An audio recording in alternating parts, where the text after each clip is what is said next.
Letování má za cíl spojit dva plechy VM Zinc s použitím pájky, slitiny olova a cínu, který má nižší bod tavení než zinek.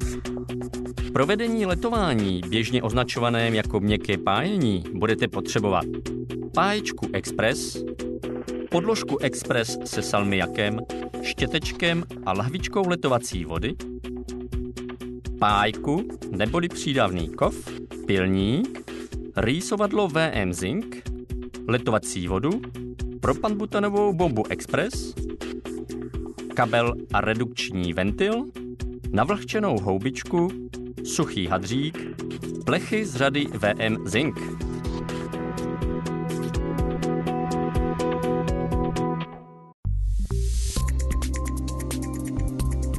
Páječka Express číslo 367/8 s automatickým zapalováním a velmi snadným ovládáním je vybavena ergonomicky pojatým madlem s otočnou přípojkou, takže nedochází k zamotání kabelu. Tělo a hořák páječky Express jsou vyrobeny z litiny s přídavkem oceli a mají antikorozní úpravu. Kohoutky jsou z mosazy, hadice s výstupem 3/8 levá páječky Express umožňují bezpečné zapojení v jakýchkoliv podmínkách. Měděná hlavice je plně směrovatelná, lze ji nastavit do 360 stupňů s výkyvem plus minus 5 stupňů. Páječku můžete používat ve všech polohách pro práci bez námahy.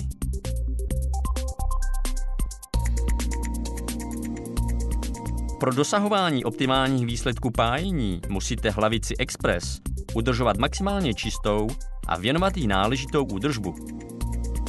S ohledem na vaše pohodlí při práci má pájka tichý chod.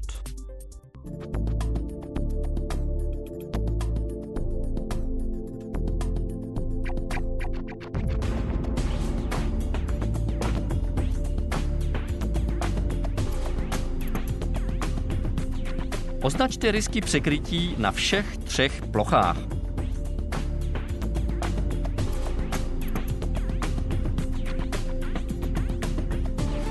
Pro zajištění dobré kapilarity je třeba, aby spojované prvky VM Zinc k sobě byly přiloženy těsně a jejich kontakt byl souvislý.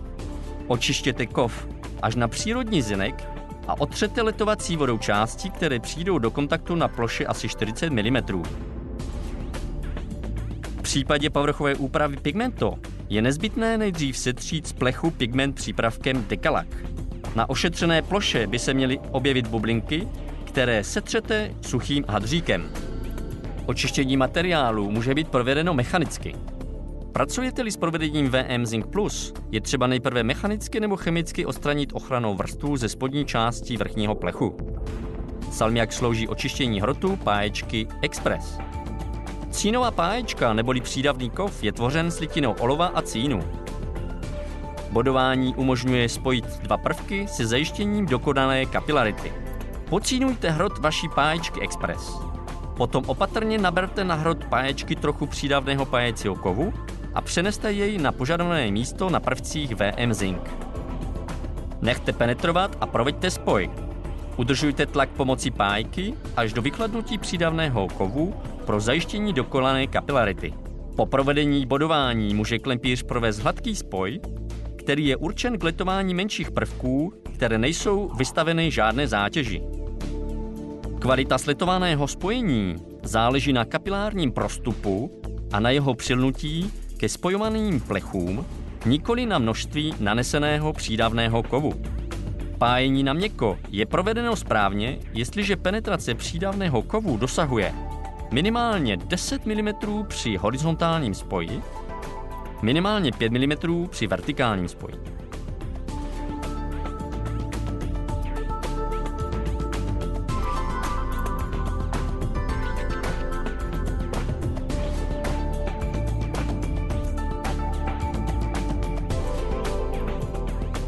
Po bodování a provedení hladkého spoje provedete v případě všech prvků, které musí snášet zvláštní zatížení, takzvaný housenkový neboli zesílený spoj, například poukapů, nažlabů, průchodů, ventilačních otvorů. Přetřete znovu letovací kapalinou, aby přídavný kov správně přilnul. Jde o horizontální zaletování se zesílenými body v délce 40 až 50 mm. Hrotem páječky naneste trochu přídavného kovu a táhněte směrem k sobě, abyste vytvořili horizontální řadu přídavného kovu. Pro optimální cínování musí teplota přídavného pájecího kovu dosáhnout 250 stupňů Celsia. Teplota páječky Express se proto musí pohybovat od 400 do 450 stupňů. Páječka Express dosáhla potřebné teploty, když se po přetření hrotu páječky po salmiaku objeví hustý bílý obláček. Je-li páječka příliš horká, bude přídavný pájecí kov příliš tekutý a hrozí nebezpečí spálení zinku. Je-li páječka Express příliš studená, bude přídavný pájecí kov kašovitý. Po očištění rozložte přídavný kov až po další vrstvu a nechte vychladnout dříve, než začnete letovat spodní část.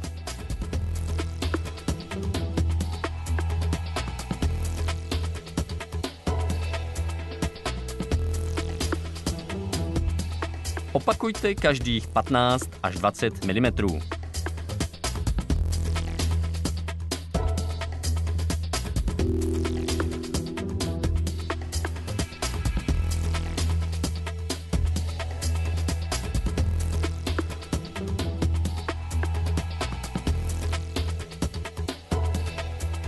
Některé prvky, například oplechování komína nebo přední části soklů, vyžadují provedení spoje ve vnitřním či vnějším rohu.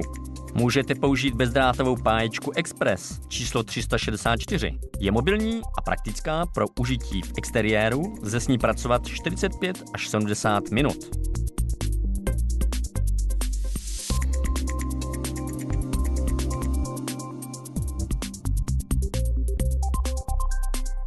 Bodování neboli hladký spoj, nanesení nové vrstvy čistícího prostředku.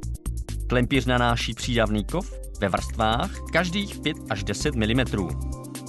Následně provádí zpevnění po stranách spojovacími body.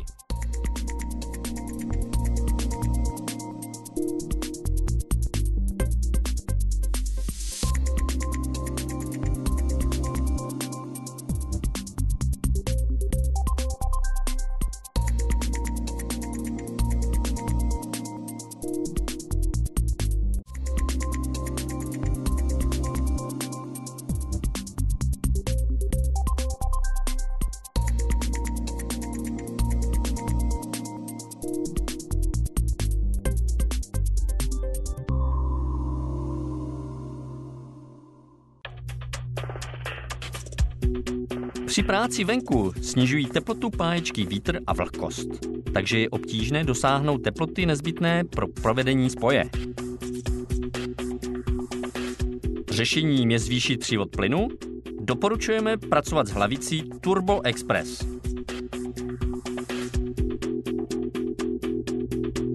Překrytí letovacích částí musí být zcela suché. Spoj, do něhož by se dostala voda, by reagoval roztrhnutím. Okamžitě po provedení přetřete spoj nejprve čistým navlhčeným hadříkem a potom utřete do sucha. Provedený spoj je vždy třeba okamžitě vyčistit, abyste odstranili veškeré zbytky kyselin či zbytky salmiaku.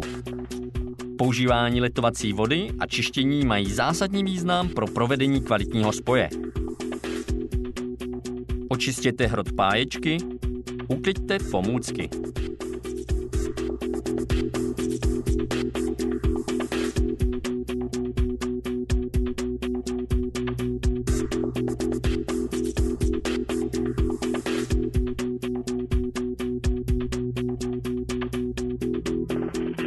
Express a VN Zinc, vaši partneři pro letované spoje s dlouhou životností.